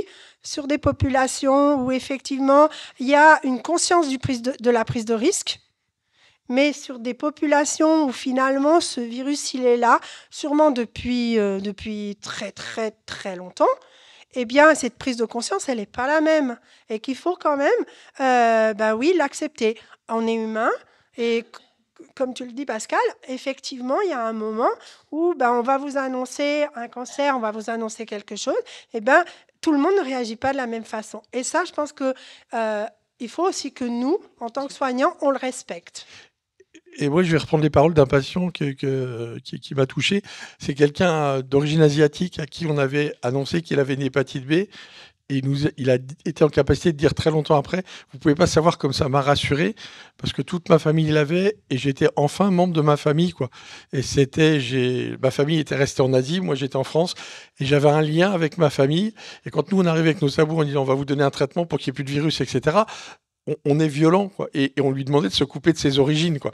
Et je pense que quand tu parlais de racines, je pense qu'à un moment, les virus peuvent être des racines. Je veux que ça peut être quelque chose qui va donner une identité aux gens. Et ça, on l'a bien connu à SOS quand, après les guérisons de l'hépatite C des anciens combattants, il y avait des gens qui perdaient leur identité. Et je pense que c'est important d'avoir toujours de croiser des professionnels comme toi qui vont nous dire, attendez, on se pose, allez pas trop vite. Ça, c'est chouette. Il n'y a pas de questions ? Alors, je vais faire le lien avec notre dernière intervenante. Tu as insisté sur quelque chose que moi, je trouve passionnant. C'est sur le fait de proposer à ce que soit le territoire qui t'aide à construire le projet de soins. Et ça, c'est quelque chose qu'on n'entend pas souvent. Ce qu'on nous propose souvent, c'est que le projet de soins, il soit le lien avec le malade. Mais là, pour la première fois, moi, j'entends quelqu'un qui me dit, je vais voir ce qu'il y a dans le territoire, là, en termes de structure, etc. Et on va construire le projet de soins à partir du territoire. Et ça renvoie à la question, et merci du territoire. Et on est content aujourd'hui d'ouvrir la question des hépatites virales à l'international et d'accueillir... Et ça, et je remercie Céline de nous avoir soufflé cette idée-là fortement, parce que c'était pas forcément quelque chose qu'on avait nous spontanément. Et donc c'est Belinda Lutonadio. Et bien voilà, c'est ce que je dis. Qui est médiatrice de santé à l'association Afrique Avenir, et qui va nous donner encore un éclairage différent. Et je vous remercie d'être là. Merci beaucoup, merci à vous, merci à SOS Hépatite pour l'invitation. Nous sommes très, très, très ravis de pouvoir participer à ce forum et bien sûr d'intervenir aussi. Et donc, je suis Belinda Lutonadio, médiatrice en santé dans l'association Afrique Avenir. Alors, au sommaire, je veux parler de la définition et du rôle d'un médiateur en santé, mais vraiment en gros, on ne va pas rentrer dans les détails. Et deuxièmement, on va parler de l'historique donc de l'association, de l'Afrique à venir. Troisièmement, on va parler des activités de terrain que nous organisons sur terrain, le circuit de l'accompagnement, parce que là, on va vraiment parler de l'accompagnement pratique, comment ça se fait, c'est quoi le circuit de l'accompagnement lorsque nous le faisons. Et du coup, on va parler de quelques stratégies et aussi des difficultés que nous rencontrons. Voilà. Alors... La médiation en santé vise à améliorer l'accès aux droits et aux soins curatifs. Déjà, je crois que je vais devoir répéter sûrement ce qui a déjà été dit depuis ce matin, parce que effectivement, on sait très bien que le public que nous recevons, c'est un public qui a déjà dans la plupart des cas, dans la majorité des cas en tout cas, c'est des gens qui ne sont pas encore couverts. Ils n'ont pas de droits ouverts et donc ça rend aussi les choses difficiles en même temps. Et donc la médiation en santé est là pour aider cet accès aux soins, donc améliorer cela parce que c'est pas toujours évident. Les gens, ils arrivent nouvellement, ils savent pas forcément où aller, comment s'orienter, vers qui se tourner, quand bien même ils peuvent se retrouver dans leur communauté respective. Mais c'est pas toujours évident. Quelquefois, une personne peut te donner une information, mais c'est par rapport à son vécu. Et cette information peut ne pas être la bonne, peut ne pas être le bon chemin à suivre. Et donc, nous, on est là, on va vers ces personnes-là pour pouvoir leur apporter déjà, dès qu'ils arrivent, en tout cas, on fait voilà cet effort-là, dès qu'ils arrivent, pour qu'on puisse leur donner déjà cette bonne information et aussi assurer l'accompagnement. Donc, on va voir ça par la suite. Et donc, cet accès aux droits et aux soins curatifs, mais pas que curatifs, mais préventifs aussi. Curatifs pour ceux qui sont déjà malades, qu'on dépiste avec déjà une hépatite, et préventifs pour ceux qui ne le sont pas encore. Et dans ce cas-là, on va beaucoup plus préconiser, encourager la vaccination. Et tout cela, c'est pour favoriser l'autonomie des plus vulnérables et des personnes éloignées du système de santé. On sait très bien que toutes ces personnes qu'on reçoit, ce sont des personnes qui sont vulnérables parce que c'est des personnes qui, généralement, ont subi un parcours migratoire qui n'est pas toujours évident. Et quand ils arrivent, c'est des personnes qui ont vraiment besoin d'être accompagnées. Et à la fois aussi, elle vise à sensibiliser les professionnels de santé aux éventuelles difficultés des patients à réaliser leur parcours de soins et de prévention. Parce que aussi les professionnels de santé, quelquefois, ils n'ont pas toujours conscience de cette difficulté-là que les usagers rencontrent durant leur parcours et même pour pouvoir ouvrir leurs droits, c'est pas toujours évident. Mais heureusement que, excusez-moi, j'ai pas dit, moi je suis de Paris, donc de Île-de-France, et il y a beaucoup d'associations actuellement qui travaillent autour des accompagnements et aussi on fait des ouvertures aux accès aux droits. Et franchement, il y a du travail encore, c'est sûr. Voilà, donc un médiateur, c'est un facilitateur, un tiers, qui est neutre et indépendant. Et un médiateur, c'est celui qui intervient en apportant de l'information. Donc, comme je disais tout à l'heure, cette information-là, c'est l'information bonne qu'on vient chercher à la source et non pas forcément dans sa communauté parce qu'on retrouve ses frères et ses sœurs d'une même communauté. Parce que c'est pas toujours la bonne information et quelquefois, c'est des informations qui sont erronées vu que les choses évoluent du jour au jour et surtout avec la pandémie qu'il y a eu dernièrement, il y a beaucoup eu des changements dernièrement et donc ça demande quand même que les personnes soient orientées vers les bonnes personnes pour les bonnes informations. Et le médiateur, il intervient également, il fait face à certaines représentations de soins. Dans les représentations, ça a été dit depuis tout à l'heure, ça a beaucoup été dit. On va un peu revenir sur ça parce que ça aussi, c'est un sérieux problème. Et aussi, voilà, donc, mais aussi on donne l'essence à son action, enfin, excusez-moi. Donc voilà, on aide la personne, enfin, en tout, un médiateur en santé est là pour aider la personne à s'autonomiser par rapport à sa santé, à son parcours de santé. Parce que en tant que médiateur, j'aurai à un moment donné des limites. Je ne pourrai pas accompagner indéfiniment une personne simplement parce que je dis de moi que je suis médiatrice en santé. Mais non, il y aura un moment, j'aurai des limites, je vais devoir m'arrêter et cette personne devra prendre elle-même la relève et puis continuer son parcours de soins parce que voilà, on l'autonomise. Donc, en tout, en gros, l'idéal serait d'autonomiser la personne. Dès que l'on reçoit cette personne, on commence déjà à travailler sur cette autonomisation-là. Voilà, donc l'Afrique à venir, c'est une association créée en 92 et c'est une association panafricaine d'éducation populaire qui milite pour l'égalité des droits entre personnes. Et donc, nous sommes une association qui base ses principes sur la santé communautaire et nous menons des actions de santé. Toutes nos interventions que nous menons, c'est autour de la santé. Et en tant qu'association, nous faisons beaucoup plus du terrain, donc des activités de terrain. Nous menons des actions sur terrain. Et ces actions-là, au fait, nous faisons du aller vers. Et ces aller vers-là, nous allons dans différents endroits où nous savons que nous pouvons trouver cette population cible que nous cherchons et que nous voulons toucher.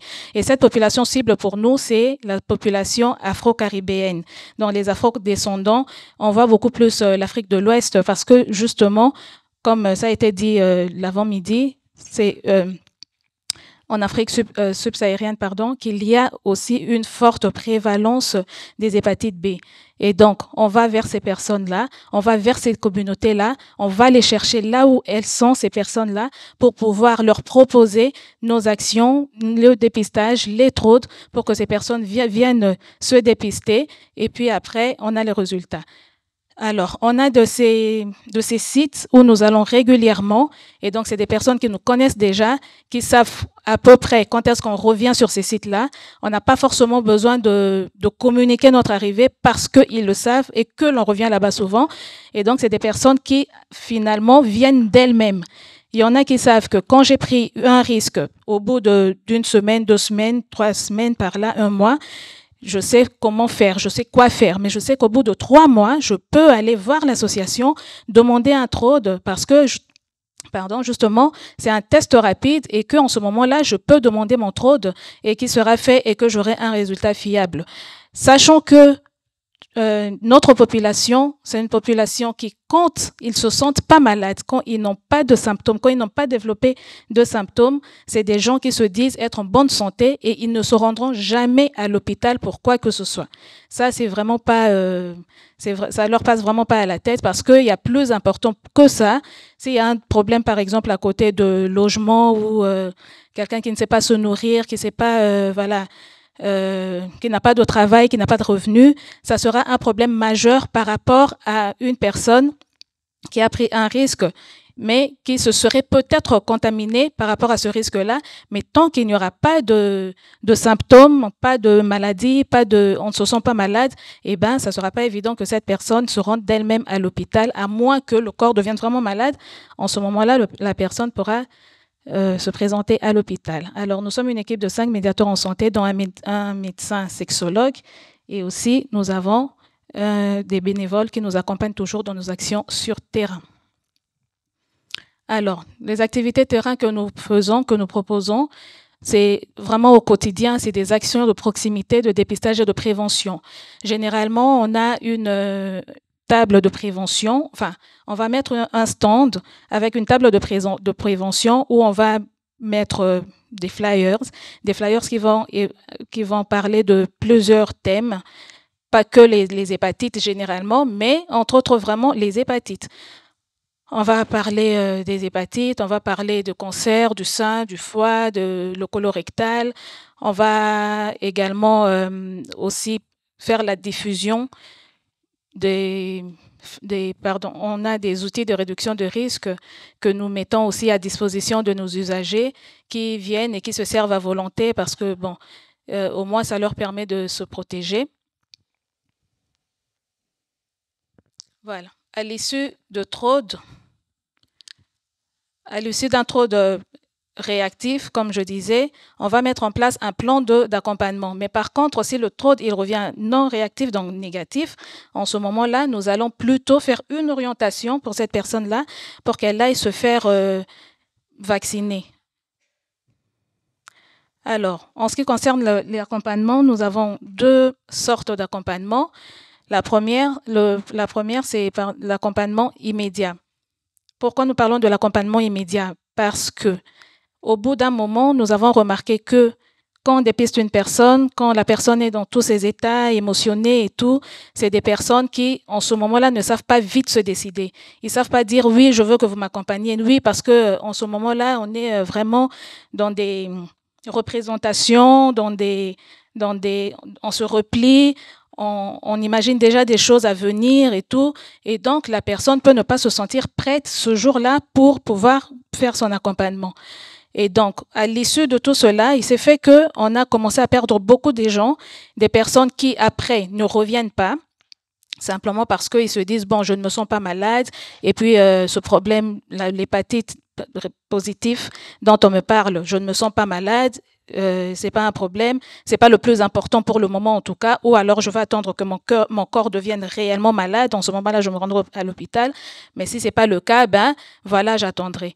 Et donc, on a donc mis en place cet accompagnement immédiat, donc ça veut dire au moment où le TROD est fait et que le résultat il revient réactif, tout de suite on va mettre en place ce plan d'accompagnement. Et à moins qu'il se fasse déjà tard et qu'on estime que les SMIT ou les CGIT sont déjà fermés et qu'on ne sait pas recevoir ces gens-là, alors en ce moment-là, on fera un accompagnement différé qui devra intervenir dès le lendemain. Mais si la personne ou l'usager n'est pas à mesure de pouvoir venir le lendemain, soit parce que c'est quelqu'un qui travaille quand même, ou des personnes qui travaillent au noir, ou qui font des petits boulots, on ne va pas leur empêcher d'aller chercher de l'argent, mais l'idéal serait dès le lendemain, accompagner la personne pour qu'on soit sûr au moins qu'on ne l'a pas perdu de vue, parce que la grande crainte dans tout ça, c'est qu'on ne perde pas les usagers que nous dépistons positifs à l'hépatite B. L'hépatite C aussi, bien sûr. Alors, quand nous faisons notre circuit d'accompagnement, généralement, ça commence toujours par l'accueil. Et l'accueil, c'est bien sûr pour l'enregistrement. Par la suite, il y aura une consultation. Il y en a qui vont demander à ce que le médiateur ou la médiatrice qui l'accompagne soit aussi avec elle lors de la consultation. Mais après, ça dépend. C'est des personnes qui, comme on disait tout à l'heure par rapport au groupe de soutien, qui va se retrouver seul avec le médecin qui va dire autre chose, mais en présence d'un médiateur qui pourra aussi dire autre chose. Dans ce cas-là, nous, on va accompagner juste pour donner l'information, raconter un peu le circuit de la personne, son parcours migratoire s'il le faut, mais après, ça s'arrête là. Lorsque le médecin veut vraiment faire sa consultation, on va sortir, on va laisser l'usager avec le médecin, et comme ça, le médecin il pourra faire toute sa consultation calmement, poser toutes les questions possibles, et en ce moment-là, les usagers, ils arrivent à révéler certaines choses qu'ils n'ont même pas révélées au médiateur en santé. Ça arrive. Et donc, après le circuit, généralement, c'est celui-là. Hein. Il y a l'accueil, il y a la consultation, le laboratoire, il y a l'assistance sociale. Et l'assistance sociale, on l'a mis, c'est pour dire que c'est pas tout le monde qui a forcément besoin de passer voir un assistant social. Généralement, c'est que les personnes qui n'ont pas de couverture médicale. Et comme la plupart des usagers que nous recevons, ce sont ceux-là qui n'ont pas encore des droits ouverts, eh ben, nous allons voir l'assistance sociale qui, elle, va faire une passe qui permettra à cet usager de continuer d'être reçu gratuitement jusqu'à ce que l'usager fasse son aide médicale d'État ou encore sa CMU et qu'il n'ait plus besoin de la passe et pas besoin de l'assistance sociale pour la passe. Après, bon, la caisse est juste pour valider pour qu'il n'y ait pas de facture. Donc, comme on l'a dit tout à l'heure, nous aussi, nous ne travaillons pas seuls, nous travaillons en partenariat avec les CGID, mais la liste n'est pas du tout exhaustive. Là, j'ai cité juste quelques hôpitaux.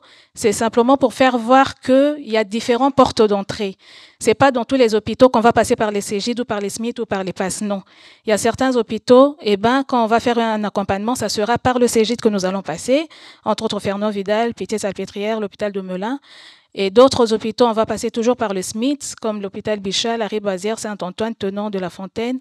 Et puis les PASS, il y a l'hôpital Avicenne, il y a l'hôpital Montfermeil. Mais vraiment, la liste, elle n'est pas du tout exhaustive. Les stratégies que nous avons mises en place, donc comme je le disais, je le répète encore, c'est de privilégier toujours les accompagnements immédiats. Au moins, de cette manière-là, on est sûr de pouvoir éviter les perdus de vue. Parce qu'en tout et pour tout, on évite cela parce que beaucoup, quand ils vont partir, il y en a qui ne vont même pas comprendre ce que vous leur avez dit, qui vont continuer à prendre des risques ou encore à exposer les autres. Et donc, on va éviter tout ça en faisant des accompagnements immédiats. Et au besoin, si la personne n'a pas un moyen pour...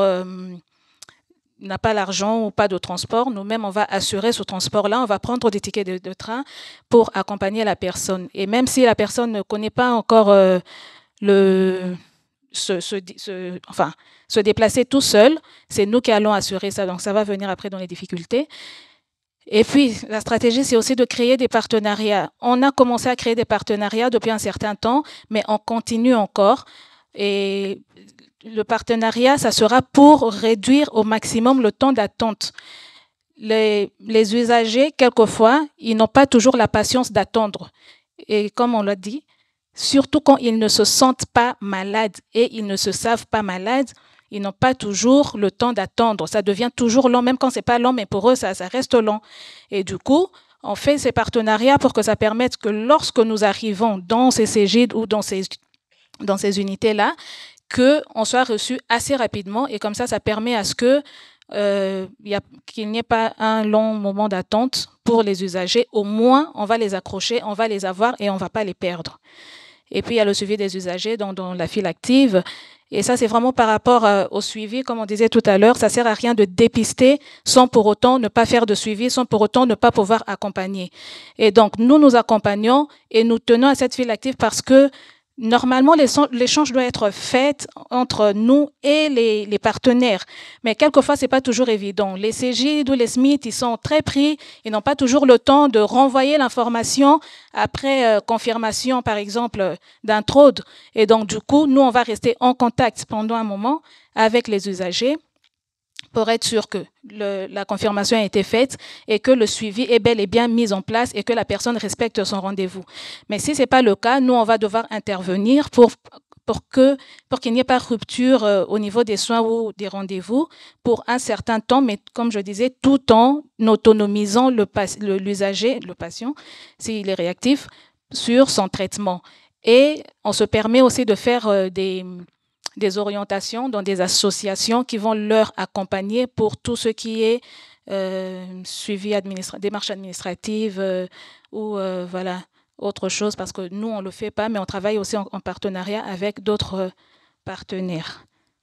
Sans oublier aussi à Médecins du Monde, qui est notre grand partenaire, parce qu'à Médecins du Monde, là-bas, nous recevons généralement les primo-arrivants. Ceux qui finissent leur parcours migratoire, qui passent soit par l'Italie ou l'Espagne, ils finissent toujours par atterrir par Médecins du Monde premièrement. Ça, heureusement, c'est une information qui passe très, très, très bien au niveau de la bouche à l'oreille et puis dans leur communauté. Quand ils arrivent nouvellement, la première des choses, on leur demande d'aller à Médecins du Monde parce qu'on a la possibilité de recevoir une carte qu'ils font pour eux. Et donc, ça marque une preuve de ta présence sur le territoire français. Et donc, ça permet qu'à partir de ce moment-là, on sache compter les 3 mois pour faire une demande de l'aide médicale. Et ça aide beaucoup parce que ça permet à ce qu'on reçoive très rapidement des personnes qui viennent nouvellement d'arriver. Et c'est aussi là-bas qu'on va dépister un grand nombre de patients qui sont réactifs aux hépatites B et l'hépatite C. Alors, quelques difficultés, ça a été dit, barrière de la langue, bien sûr. Ça reste vraiment une difficulté de taille quand même parce que quand on ne sait pas bien échanger, on ne sait pas non plus bien s'occuper de l'usager, de bien faire l'accompagnement. Mais bon, on va se servir de Google Trad aussi et ça dépend de où on est. On peut utiliser ISM Interpretariat, mais ce n'est pas toujours évident parce qu'il y a des moments où on ne sait pas le faire. Mais entre nous, en équipe, étant donné on regroupe plusieurs nationalités, on a la possibilité de s'échanger entre nous parce qu'il y en a qui parlent différents dialectes des langues africaines.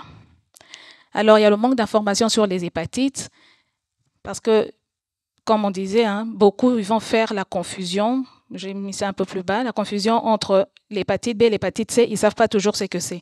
Quand on leur dit généralement que vous avez une hépatite qui est réactive, eux, ils vont toujours penser au VIH. Et donc, il faut toujours expliquer que l'hépatite n'a rien à voir avec le VIH. La première des choses qu'on dit que vous avez une hépatite, c'est généralement, mais je ne suis pas sexuellement active, je sais que je n'ai pas été avec un homme, ça fait autant d'années, mais voilà, il faut toujours revenir pour donner la bonne information, pour dire que les hépatites, ça n'a rien à voir avec le VIH, mais là, on est sur le foie. Et on va se servir également des photoromans, des images, des cryptos, pour pouvoir aider ces personnes à mieux comprendre c'est quoi comme organe et comment, quand il est sain, quand il commence à devenir malade, comment ça se présente. Et donc, tout ça, on va faire ça pour aider les personnes à comprendre mieux c'est quoi une hépatite. Après, il y a cette dépendance pour se déplacer, surtout pour les primo-arrivants, comme je disais tout à l'heure. Il y en a qui vont jamais pouvoir se déplacer tout seuls, raison pour laquelle on tient à ce que nous-mêmes nous faisions les accompagnements, parce que si on leur laisse y aller seuls, c'est pas évident qu'ils arrivent, parce que tant que je ne sais pas me déplacer tout seul, je ne sais pas prendre le métro ou les trains ou les RER tout seul, autant mieux que je n'y aille pas plutôt que d'aller me perdre. Et donc, du coup, en ce moment-là, ça fait aussi qu'on perd les personnes. D'où l'importance aussi de faire cet accompagnement physique nous-mêmes avec ces personnes-là. Il y a bien sûr les représentations, on ne va pas revenir sur ça. Le temps d'attente, j'en avais parlé. Et la difficulté aussi, c'est par rapport aux hôpitaux ça peut arriver qu'on ne trouve pas un hôpital qui soit à proximité de d'où l'usager il vient. Parce qu'il y a des usagers qui viennent d'un coin où on ne va pas trouver un hôpital avec un CGID ou un SMIT qui pourra le recevoir. D'où ça peut faire un long trajet pour l'usager, parce qu'on veut qu'il soit bien suivi et dans un bon hôpital. Enfin, tous les hôpitaux sont bons d'ailleurs, mais bon. Être bien suivi, je veux dire, dans un SMIT ou dans un... C'est parce que ce sont les portes d'entrée. Mais si on ne sait pas en trouver vers où l'usager habite, ça peut aussi poser un problème. Donc, ça fait qu'on va faire revenir quelqu'un de très loin pour là où il doit aller. Mais après, il n'y a pas de choix. Ce qu'on va faire, c'est d'assurer au moins le transport. Nous allons payer le transport, nous allons rembourser son transport à l'aller comme au retour. Mais comme ça, on est au moins sûr qu'on n'a pas perdu la personne, qu'on a eu la personne et que, voilà, on évite les perdus de vue. Et donc, je vous remercie. Merci beaucoup. Juste, je pense pas être le seul. C'est quoi un SMIT? Pardon? Le SMIT, c'est quoi? Service de maladies infectieuses et tropicales. D'accord. Il y a avec moi qui ne savait pas? Ah bon, ça me rassure. Désolée. Il y a des questions dans la salle?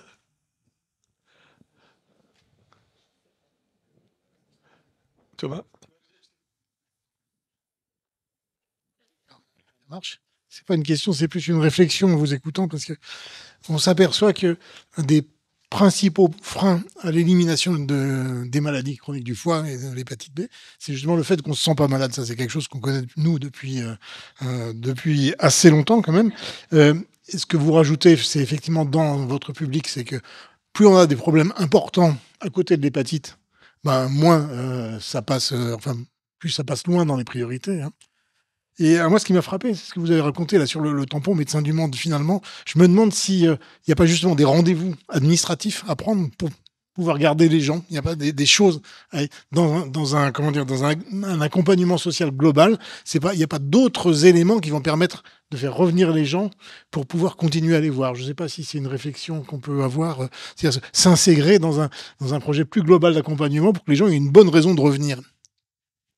Oui, c'est comme j'ai dit tout à l'heure. C'est vraiment quand ils arrivent, ces gens, ils vont s'orienter vers leur communauté. Et c'est la communauté qui va premièrement t'informer de ce que tu dois faire. Et ce que pour eux, tu dois faire, c'est d'abord d'aller à Médecins du Monde, parce que au moins tu auras cette carte orange. Et cette carte orange fera office d'une preuve comme quoi tu es arrivé. Quel que soit le temps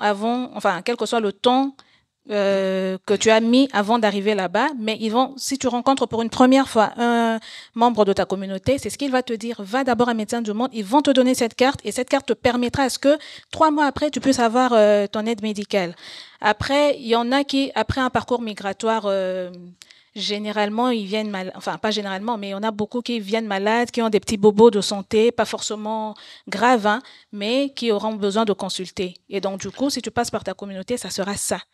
Va voir Médecins du Monde, tu auras la carte orange en plus de la consultation et du traitement qu'on va te donner, mais au moins ça te permet aussi d'avoir déjà une preuve de ta présence sur le territoire français. La première cause de demande de consultation chez les primo-arrivants, c'est les problèmes dermato. D'avoir marché pieds nus dans des bottes, c'est compliqué.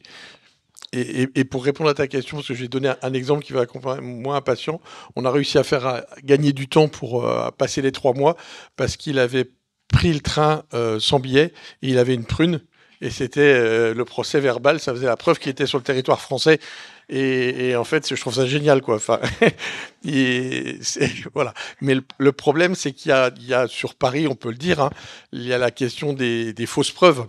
Ça, tu peux trafiquer. Donc, et à un moment, ce Médecin du Monde a réussi à maintenir la qualité de ça en disant nous, on garantit qu'il n'y a pas de falsification. On peut remettre un papier qui est officiel, comme quoi les gens étaient sur le territoire français à cette date-là. Et je trouve que c'est chouette de la part d'une association de pouvoir dire le passage chez nous, c'est une preuve officielle de rencontre et ça peut être utilisé du côté administratif et c'est pas que le dépôt de dossier à la préfecture, quoi. Exactement, oui, exactement. Parce que ça permet, après il y a beaucoup Médecins du Monde travaille en partenariat avec beaucoup d'associations, mais ce qui est aussi important, c'est que étant donné que nous venons proposer le TROD et que eux ne le font pas sur place, donc ça aide aussi à pouvoir toucher rapidement ces primo-arrivants. Et après, ça permet aussi de donner déjà de l'information sur ce qui leur attend, enfin, du moins pour les informer sur la possibilité de leur ouverture de droit dans les 3 mois qui suivent leur arrivée ou une preuve de leur présence sur le territoire français. Mais après, c'est vrai, il y en a beaucoup qui gardent leur ticket de train, mais une chose, c'est qu'il n'y a pas toujours le nom dessus. Voilà. Il y en a qui vont avoir le nom dessus, mais il y en a d'autres non. Voilà. C'est ça qu'il ne faut pas prendre de ticket. Est-ce que tu as, dans ton expérience, moi, ça a été quelque chose de douloureux pour moi, j'ai traité un patient de son hépatite C et au final, une fois qu'il était guéri, la préfecture l'a expulsé en disant il est guéri, il n'a plus besoin de soins. Et il est venu en me disant si j'avais eu une hépatite B ou un VIH, c'était une maladie chronique, j'aurais pu rester sur le territoire via les soins. Et là, parce que je vous ai écouté, j'ai tout bien pris mon traitement, je suis guéri de l'hépatite C, je vais être expulsé.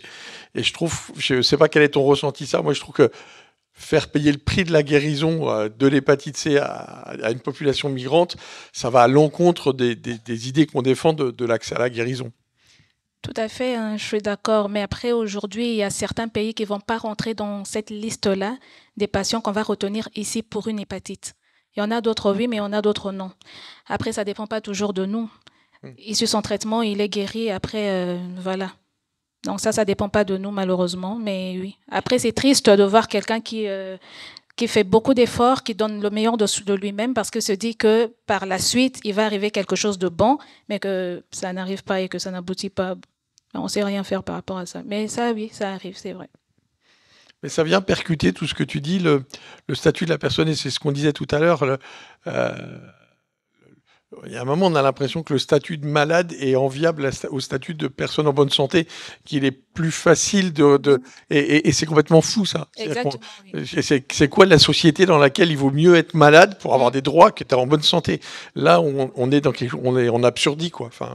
D'ailleurs, moi, j'ai reçu un usager qui est venu se faire troder, mais qui souhaitait à tout prix avoir soit une hépatite, soit un VIH. Simplement parce qu'il se disait que ça va m'aider. Et tant que voilà, j'ai ça et que je suis porteur et que ça part pas, ça va m'aider, je pourrais rester, je pourrais être régularisé derrière et tout. Mais vraiment, c'était son souhait. Mais malheureusement, c'est quelqu'un qui était négatif, donc il avait beaucoup regretté. Mais oui, ça c'est vrai. Mais bon. Alors, ça fait partie. Moi, je m'étais élevé avec Michel Cisorne à l'époque sur Paris contre ça parce qu'il y avait des rumeurs urbaines hein, qui disaient effectivement qu'il y avait des gens qui venaient, qu'il y avait tout un tas de réseaux à Paris où des gens venaient chercher à se faire contaminer pour pouvoir rester. Et j'avoue que pourtant Michel et l'équipe de Paris, c'est des gens qui étaient quand même sur le terrain. On avait l'impression que c'était vraiment une légende urbaine. Est-ce que toi, tu penses que c'est... Parce qu'on l'entend maintenant partout, quoi. Est-ce que c'est vraiment quelque chose de prégnant ou que ça doit rester exceptionnel et ça n'a pas besoin d'être retenu? Il y en a qui, dans leur parcours migratoire, vont subir beaucoup de violences, entre autres violences sexuelles, et qui vont se contaminer en arrivant. Mais dans cette position de précarité, ils vont aussi aller faire de ces pratiques sans forcément se protéger pour justement chercher à survivre ou à chercher à s'en sortir un peu. Mais après, c'est des personnes qui vont effectivement, qui elles-mêmes pensent pouvoir se contaminer ou attraper justement cette maladie-là, comme vous dites. Mais au fait, ça sera l'inverse parce que c'est c'est elle, la personne qui vient d'arriver, qui va plutôt contaminer les autres. Moi, je pense que c'est... Bon, je sais pas, mais à mon avis, c'est pour ça que justement, nous, on est là pour reprendre déjà ces personnes dès leur arrivée parce que je ne sais pas si vous connaissez la place de Château Rouge. Oui. On a l'habitude d'être là-bas. Et là-bas, on va rencontrer beaucoup de primo-arrivants, beaucoup, parce qu'ils se disent que c'est un milieu afro et qu'il y a beaucoup d'Africains qui viennent là. Et beaucoup de gens qui, quand ils viennent nouvellement, ils ont déjà entendu parler de Château-Rouge, ils ont déjà entendu parler de Saint-Denis, ils ont entendu parler de Marcadet. Et donc, c'est des lieux où on revient plus souvent, justement, pour pouvoir récupérer déjà ces personnes dès leur arrivée, pour empêcher à ce que, justement, ça n'arrive pas, ce genre de choses, parce que ça, c'est ce qu'on leur dit, c'est ce qu'ils entendent, mais en réalité, c'est pas ça. Parce qu'aujourd'hui, comme je disais tout à l'heure, avec la pandémie, les choses changent du jour au lendemain. Donc, on peut avoir une information qui est déjà erronée, alors que les choses ont déjà changé depuis bien longtemps. Et c'est des personnes qui, en nous approchant, posent ce genre de questions.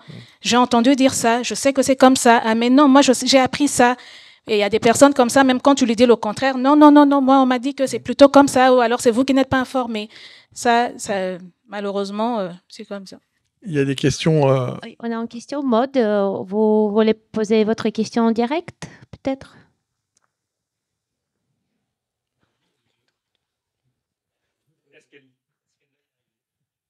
Allô? Maud? Il faut monter le son, on l'entend à peine. Est-ce que vous m'entendez? Oui. Parfait. Oui, j'avais une question à Madame Lutonadio. Du coup, est-ce que vous avez une permanence téléphonique? Parce qu'on a parlé tout à l'heure d'intervention de patients experts, mais je pense que pour certains de nos patients, le lien avec les compatriotes, justement, peut avoir son importance. Et malheureusement, on n'a pas tous, donc moi je suis sur la région de Strasbourg et de Mulhouse, on n'a pas tous on va dire la chance d'avoir justement une association panafricaine qui soit à proximité. Je ne sais pas si vous faites des permanences téléphoniques. Oui, alors j'en ai peut-être pas parlé, mais on a notre collègue qui est qui fait office de travailleur social. Et du coup, pour tous les cas, au fait, nous, quand on fait le TROD, on a un questionnaire qui fait office aussi du counseling. Et ce questionnaire-là nous permet de relever dès le départ toutes les précarités de la personne. Donc, c'est un peu un questionnaire de repérage. Et ça nous permet par la suite d'orienter directement à notre collègue qui fait office de travailleur social, et ça permet justement d'établir ce lien-là téléphonique, parce que ma collègue va rappeler ces personnes-là et il va les voir et ils pourront parler. Donc cette permanence-là, effectivement, nous la faisons, oui. Et très importante d'ailleurs parce que... Comme question, c'était plutôt est-ce que nous, on peut vous orienter des patients? Oui, bien sûr, voilà, bien sûr. Excusez-moi, je n'ai pas compris. D'autres régions au téléphone, oui. Quand on soulève par exemple des situations, comme j'en parlais tout à l'heure, des fois il y a des patients qui ont du mal quand on leur annonce un diagnostic. Moi j'ai eu le cas de plusieurs patients qui pensaient que la contamination s'était faite pendant le TROD ou pendant la prise de sang. C'est-à-dire que comme ils n'étaient pas malades avant, selon eux, puisqu'il n'y a pas de symptômes, ce sont des maladies silencieuses, donc il y a toute cette croyance qui s'instaure autour du en fait c'est le test lui-même qui m'a rendu malade. C'est pendant le test que vous m'avez contaminé, docteur. Oui. Donc ça, c'est vrai que des fois, ça ne m'est pas souvent arrivé, mais ça m'est arrivé quand même à 2 reprises. Donc on reprend, on fait de l'éducation thérapeutique, mais je pense que le lien, effectivement, parfois, pour lever ce lièvre-là avec vous, avec une association, ça peut être aussi intéressant. Oui, bien sûr. D'ailleurs, je peux vous communiquer le numéro, je pourrais vous l'envoyer, je vais prendre vos coordonnées, il n'y a pas de souci pour ça. Et vous avez vraiment raison dans ce que vous dites, hein. Il y en a beaucoup qui, quand ils viennent, ils vont ouvrir grand les yeux quand vous piquez. Déjà, ils vous demandent, est-ce que vos tests-là sont fiables? Est-ce que vous n'avez pas déjà utilisé ça sur quelqu'un? Mais heureusement, on va toujours défaire le kit devant l'usager pour qu'il soit sûr que c'est des matériels qu'on a utilisés encore sur personne et que c'est lui la première et la dernière même personne sur qui on va utiliser ça. Et après, ils vont voir comment on va utiliser leur sang pour qu'ils soient sûrs qu'on va nulle part avec leur sang, on va pas utiliser ça derrière eux, rien du tout. Ça aussi, c'est un peu la force du TROD, je trouve, parce que quelquefois, quand ils ont déjà eu à faire au moins une fois une prise de sang au laboratoire, ils sont pas très satisfaits parce que, mais tiens, je suis allée, ils m'ont pris une grande quantité de sang, moi je suis pas d'accord avec ça, et puis mon sang là, il est précieux, vous savez pas, je sais pas ce qu'ils vont faire avec et tout. Même si vous leur expliquez qu'il y a toute une batterie de bilans qui devraient être faits, mais c'est pas leur problème du moment où c'est une grande quantité de sang. Mais comment ça se fait que vous prenez peu de sang, et puis j'ai vu que ça a disparu dans vos tests, et puis donc tout va bien, alors que les autres, donc vraiment, effectivement, il y a ces représentations-là, autour du sang surtout, ça c'est vrai. Un exemple d'ailleurs, dernièrement, on faisait des sensibilisations pour l'EFS, et donc ça c'était vraiment, vraiment compliqué. Surtout les afros, pour les accrocher, c'est pas du tout évident. Moi, j'ai jamais autant fait visiter le laboratoire qu'aux Afro, en disant qu'est-ce que vous allez faire de mon sang. À un moment, tu dis, viens, je vais te montrer, quoi. Et on les fait rentrer dans le labo pour qu'ils se rendent compte qu'il y a des machines partout. Ou alors, la négociation du volume. Combien tu vas me prendre de tubes? J'en sais rien. Et l'infirmière, elle dit 12 tubes. Ah non, 8. Attends, on va pas négocier les tubes, quoi. Donc maintenant, avec l'infirmière, on sait, quand il nous pose la question, on dit 18. Et comme ça, on fait une remise pour arriver à 12, quoi. Mais voilà, ça, c'est Manu qui a inventé ça. Mais c'est fou. Et c'est des choses qu'on connaissait pas, ça, nous. Mais il y a toute une représentation sociétale sur le sang chez les gens d'origine africaine qui est importante à connaître dans le respect que nous, on peut avoir, même pour des chirurgiens, hein. Et c'est important les gens ont besoin de savoir ce que va devenir leur sang. Et on en parlait ce matin sur l'historique que ça avait pu avoir. Ouais. L'autre remarque que je voulais faire, c'est aussi dans le parcours de ces patients. Avec le service expert de lutte contre les hépatites virales à Strasbourg, on a mis en place un partenariat aussi avec l'OFI, parce qu'il faut savoir que l'OFI actuellement fait des TROD également pour les primo-arrivants sur le territoire français qui sont en demande d'asile, donc en situation de demande régulière. Et c'est vrai que après c'est contestable, c'est pas contestable, hein, là c'est pas pour ouvrir le débat là-dessus, mais en tout cas c'est vrai que c'est aussi une opportunité de troder et de dépister ces hépatites. Et j'ai beaucoup de patients moi, actuellement qui arrivent en consultation suite à des consultations OFI. Et c'est alors est-ce que c'est le moment, pas le moment, mais en tout cas à titre là vraiment personnel, je trouve que c'est vraiment une belle occasion durant ces rendez-vous santé pour que ensuite le patient soit amené vers un début de parcours de soins et qui permettent en plus aux patients de prendre conscience de tout ce qui se passe autour de la santé. Donc voilà, ça c'est quand même nouveau, ça a moins de 2 ans. Et voilà, je voulais quand même le souligner, outre les questions de titre de séjour au nom de la santé, il y a quand même un rôle de prévention dès l'entrée sur le territoire qui là me semblait intéressant de partager avec vous aujourd'hui. Merci beaucoup. Merci. Merci à vous. Oui, ça c'est vrai. Ça fait pas très longtemps que l'OFI a commencé et il faut dire vraiment que ça marche très bien parce qu'ils font ça systématiquement à tous ceux qui arrivent et ceux qui viennent pour faire une demande d'asile, c'est vrai. Mais après, comme je dis toujours, hein, l'information de la bouche à l'oreille, ça passe très, très, très vite. Alors, il y en a qui, avant d'aller faire la demande d'asile, ils vont chercher à faire un dépistage ailleurs pour savoir s'ils ont une maladie ou pas. Parce qu'il y a une information qui serait passée comme quoi, si tu as le VIH et que dans ton pays, on sait faire cette prise en charge, sache qu'on va t'expulser. Et donc, ceux qui ne savent pas, ils vont le faire calmement, il n'y a pas de problème. Et sinon, il y en a qui vont d'abord aller vérifier ailleurs, pour savoir s'il y a quelque chose ou pas, et après, ils reviennent à l'OFI. Mais c'est vrai que ça marche très bien avec l'OFI depuis peu, oui. Ils ont systématisé pour tout le monde. Tout ce que tu viens de nous dire, j'ai envie de conclure avec des mots d'addictologie, où on parle du repérage précoce et du dépistage pour améliorer l'accompagnement. Et j'ai l'impression qu'on peut complètement dire ça par rapport à tout ce que tu viens de nous expliquer. Le repérage et le dépistage précocement pour améliorer l'accompagnement.